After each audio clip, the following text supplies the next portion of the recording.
have you ever had a conversation with somebody where they seem to one-up you? Do you know what I'm talking about? Like you're having a conversation and you share something and they're like, well, you know what I did? You know, and you're like, cool, let's talk about you now. All right. Here's the thing. I don't think most people do that because they're a jerk. Some people are jerks. We get that. But I don't think most people do. I think most of the time we think we're connecting, right? They share something about themselves that you have a connection to. Like, I just went to a concert and you just went to a concert last week and you're like, oh, I just did too. But the way we do it, we kind of go, let's stop talking about you and let's start talking about me. You know, like it just doesn't come across the right way. So I'm going to teach you a quick rule. This will be very helpful, I promise you. But now I'm going to ruin you because you'll consciously think about this in every conversation. You'll be like, oh, I hate that guy. I don't even know his name, but I hate him. Whenever somebody, it's called the rule of two. Whenever somebody says something about themselves, you have to ask at least 2 questions before you talk about yourself.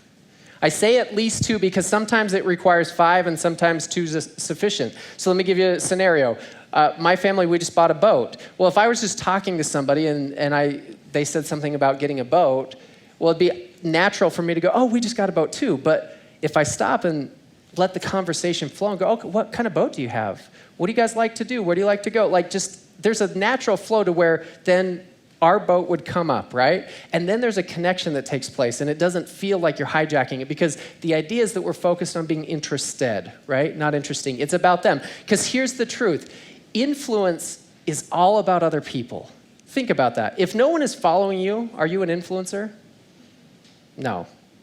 If no one is following you, you're not a leader. Like, you can't influence people. Without them, you don't exist. And so it has to be about them. It can't be about you. And yet we screw it up so often because we make it all about us.